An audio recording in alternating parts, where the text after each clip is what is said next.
What is going on, guys? It is Garfunkel, and today I wanted to teach you how Ninja makes his YouTube thumbnails. Now, Ninja has a great YouTube channel. He's got almost 4 million subscribers.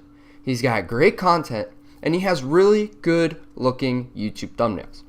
Now, his YouTube thumbnails allow for him to reach a greater audience and pull in more people because they are simple, and you know what the video is going to be about just by looking at the YouTube thumbnail. Now, the process he used is used for gaming, but you can also use it for multiple purposes. If you have a movie channel, if you have a fashion channel, if you do crafts, you can use this same concept on any type of those YouTube thumbnails. His process only incorporates 4 steps. Now, what we're going to do is use a completely free, easy, and quick process to make these YouTube thumbnails. Once you get going with it, you should be able to make these thumbnails in about 5 to 10 minutes. What we're going to do is we're going to head to Google and we're going to search for GIMP. Now, GIMP is the photo editor that I use, and it's a free software. You don't have to buy Photoshop. If you use Photoshop, already have Photoshop, you can use these same principles, same tools that are in GIMP that way as well. So you're going to download that and you're going to go ahead and click on your Mac or PC software. Now, once that's downloaded, you're going to go ahead and open up GIMP. And it's going to look something like this. For YouTube thumbnails, you have to use a very specific sized canvas. Now, that canvas size is going to be 1280 by 720. So make sure that's proper, you have the right width, you have the right height, and then you're going to hit OK, and you're going to have a new window pop up, and that is going to be the canvas that we use to create our YouTube thumbnail. Let's go ahead and look at some of his YouTube thumbnails. I have it pulled up here. We're going to go to his videos. And you can see that most of his video thumbnails, if not all of them, are the exact same. He's got a background that's blurred out. He's got a foreground image that's pretty large. He's got a Battle Royale logo. And then he's got some white text with a black background behind it.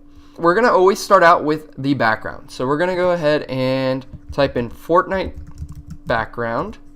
And it's already there for us. We're going to go to images. And when you're doing this, you got to make sure that the actual background image that you're using is going to fit your canvas size. So this one's showing 1920 by 1080. This one's showing 5760 by 3480. And you're just going to go through there and make sure that the actual size of the image you're going to use is the size or larger of your canvas. You don't want to take a small image and enlarge it. You want to take a large image and shrink it so that way you don't get any pixelation. So if you were to use an image like this, 640 by 400, you would have to enlarge the image to fit your canvas size. You're going to get some pixelation. Now, it's not a huge deal with the background, more so with the foreground image, but nonetheless, it's always better just to use a larger image. We're going to pick on this one. We're not going to really have to worry about any copyright issues just because we're using this for educational purposes. Definitely watch out for that, though.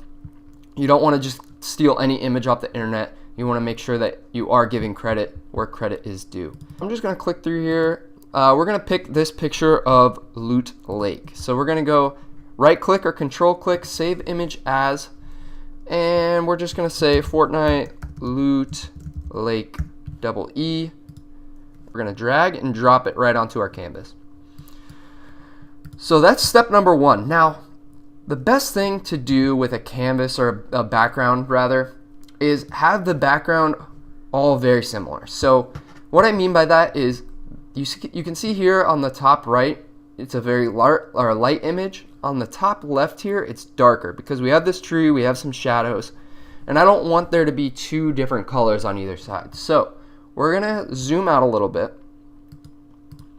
You can do that by this magnifying percentage here.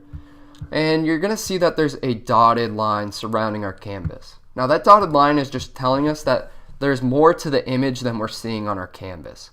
So you can move this around, you can do whatever you want with it, you can place it however you would like, but you obviously want to make sure that all of the white spaces are taken up by the image.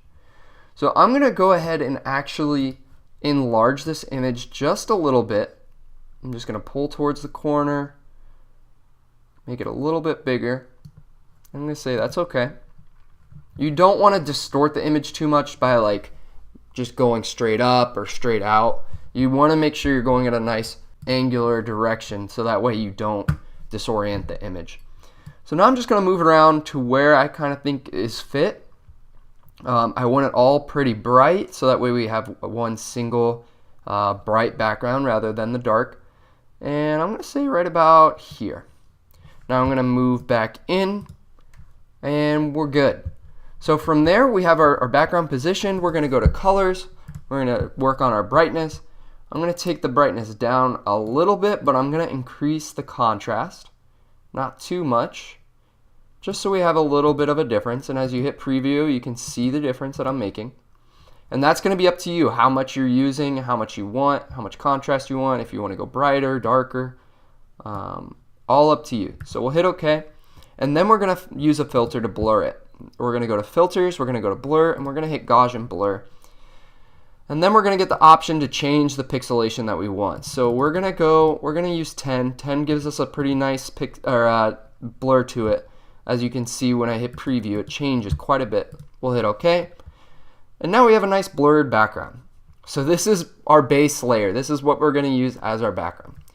From here, our next step is going to be use a foreground image. Now, Ninja always uses a character for his foreground image, and it's always on the right side. He's got right side, foreground image, character, left bottom, gonna be your text. So let's go ahead and find our character. We'll go to Google here, Fortnite character PNG. You can see I've already done this before. And we're gonna look for a character that we want. Now, again, if you have a large image, you should be fine because you'll be able to scale down. If you have a small image, this one's a little bit smaller, but we could still use that. You'd have to scale it up, and then you're going to get pixelation. Now let's go ahead and use this one. I kind of like the Cupid. However, I want you to realize something real quick. This image has a checkered background. Okay, the checkered background means that there's no white space behind the actual Cupid image here. So if you put this picture on our background now, it will just be the stone of the Cupid. If you use a different image, say we're going to use this image, and we just want the girl here, we would have to crop out everything behind it and add what's called an alpha channel. So I'll show you on this image though, how we would use an image like this. So I'm going to go ahead and save this image, save image as. We'll go Fortnite Cupid. I think I already have an image called that. So I just replaced it. We're going to go ahead and drag and drop like we did with the background. And now we have our image. And we can just move it. We can move it into place by the move tool to exactly where we want it. So we'll say about here. Now if I did have that other image where I wanted the picture of the girl, all I'm going to do is click this lasso tool. I'm going to click around the object that I want. We'll use this little ring here for his toga. And we're just going to connect all the dots. Now you can see that there's a dotted line yet again.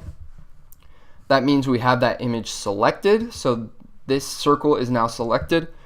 In order to select the background, because if we selected the girl, it would only be the girl selected, and we want to delete the background from the girl, you're going to go to select, invert, and then edit, clear. And that's just going to clear everything around the image that you selected. Very straightforward. So I'm going to go ahead and delete that. Also, I forgot to add with that, when you're deleting it, you have to go to the image and make sure when you right click or control click that you have add alpha channel selected. If you just delete it, you might not get the results that you're looking for. So you can see there's a little checkered box right next to it. That's kind of the same deal that we have on this Cupid already. So we have the Cupid where we want. I'm going to go ahead and hit select none to get rid of that dotted line. And then you can again change the brightness and the contrast. I like to go a little brighter for my foreground image, makes them pop a little bit more. But you don't want to change the levels too much. It's going to depend on the picture you're using. And we're set. So that's in place. We have our background in place. Third step is going to be to add the logo for the Battle Royale. Now I already have the logo saved. So I'm just going to go to my search bar. I'm going to type in Fortnite logo. And I'm going to take that PNG and move it onto our field. Now I'm going to move it into the corner just like Ninja does. Then we're going to change the levels because he actually makes it a little darker. So we're going to change the brightness down, and you can, this is all up to you again.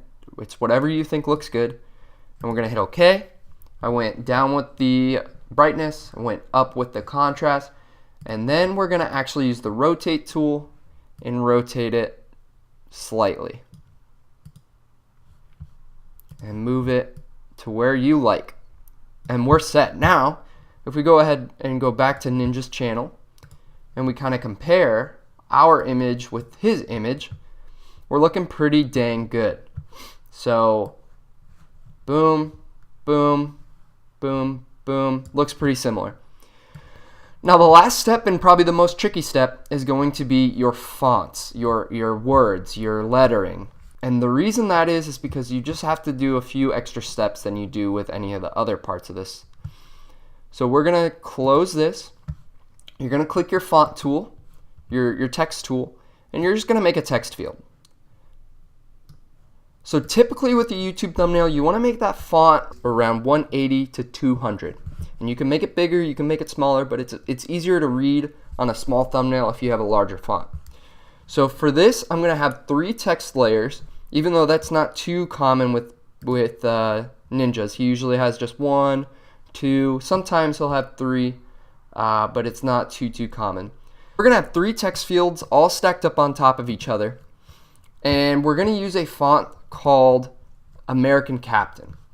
Now this font is one that you're going to be able to find on the internet. As you can see, American Captain. You're going to go back to your trusty Google machine.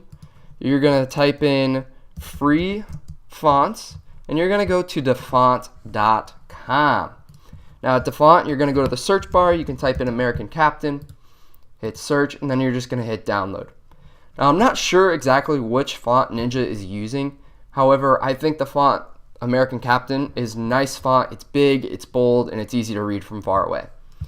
So you can find a different font if you like. However, this is the font that I've found, and I've kind of stuck with it. The first text field, we're just going to write Ninja. I'm going to go ahead and highlight it. We're going to change the font over here to American Captain. Change the color to white because he always has white lettering with black background. You might have to hit OK twice. And then we're just going to change, we'll say 180 for now, and then hit enter. So we have Ninja. Now I'm going to hit space 1 time because when we add the bold to the lettering, if the bold goes outside of this actual text field, it's going to get cut off. So I like to give myself a little extra room. And then you can just adjust the actual text field a little bit. Now we're going to do the next line. Ninja, we're going to say YouTube on this one. So it already saved the font we were using, it saved the size we were using. We just need to change the actual color. And we're going to have to move it and then hit OK again. And again, I'm going to hit space 1 time. And then we're going to do our third layer, YouTube. And then we might have to go a little bit bigger on this one. Ninja YouTube thumbnails. So this is going to be our title. For some reason, it went to my other screen. And again, I'm going to space once. So you are done with the wording. However, we need to add the bold. We need to add the bold to it because, as you'll see when I move these around, and we can readjust them after we make them bold, if I zoom out, it's still not the easiest to read. It's white on a light colored background. The Cupid guy is a little light as well. So we need to make sure that there is a dark, bold background to the lettering. So as I zoom back in, all we're going to do is go back to our text tool. We're going to highlight the word. We're going to right click or control click, hit path from text, select from path, select grow, and then you're going to be able to choose the amount you want to grow around the letters. So we're going to hit 7 pixels. You're going to go ahead and hit OK, and then you're going to notice that the dotted line around the lettering is actually gotten larger. So after you do that, you're going to hit your paint bucket tool, make sure you're on black, and you're just going to click inside of the dotted lines. With the letters that have a space in the middle of them, you have to make sure that you are painting in between that as well. So that's just a little caveat that you need to remember. After that, you're going to go to select, you're going to hit none, and those dotted lines are going to go away, and then you can move it wherever you want. Once you do this though, you're not going to be able to make adjustments with the actual word, okay? So I can't go back to my text tool now and change the J if I put a G, or you know what I mean. You can't delete now. You would have to delete the entire layer and recreate that layer. So I would have to retype out Ninja after I deleted it. From here, we've done Ninja. We're going to go ahead and do YouTube. We're going to do Control click or right click, path from text, select from path, select grow, and we should already have 7 pixels there. You're going to hit OK, go to your paint bucket tool, and just click, making sure that we're clicking inside the letters as well. Select none, and then we're going to go back to our text tool, control path from text, select from path, select grow, hit OK, and paint bucket tool. So this is the most tedious process of them all. Once you get this, you will zoom through making these thumbnails because this will be the most tedious part, most time-consuming part. So now we're just going to move all of our words into place where we think it looks best. Now it's not going to be perfect. That's okay. Put it where you want. If you don't like it where you put it, move it. And I'm just going to click off of that. So if we zoom out, we have a nice looking YouTube thumbnail. So for bonus points, what I like to do is add a little bit of shading behind our foreground image to make it pop out from the background a little more, pop out away from the actual wording as well. To do this, you're going to use your airbrush tool. You're going to change your actual brush hardness, making sure that it's not full hardness. So we're good there. I'm going to change the size a little bit, make it a little bit bigger, and I'm going to make sure we're on white, okay? So from here, make sure you're on your background layer, and you're just going to paint. And this is going to actually give some coloring behind Cupid. We're just going to keep painting. And we're just going to go around the background. And you don't have to do it too much. Just enough to really make him stand out a little bit more. And then as we zoom out, you can see that now he has a little bit of a glow to him, a little bit of an aura, if you will. One thing I do like to add with this is you have to learn how to save the file. And with GIMP, it's a little bit different. If you go to File, Save As, and you type in Fortnite Ninja thumbnail,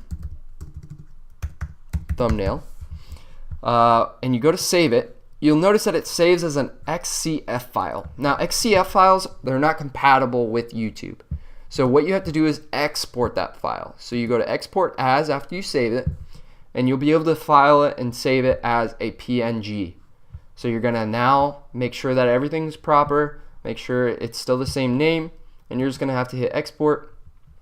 This will pop up, and just hit export again. And that is how you make a Ninja YouTube thumbnail.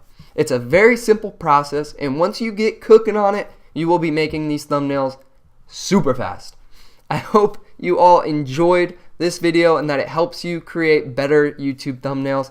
If you liked it, make sure you hit that like button. If you want to see more content like this, make sure you hit the subscribe button. And if you have any questions at all, please be sure to leave them in the comment section below, and I will answer them as soon as I can.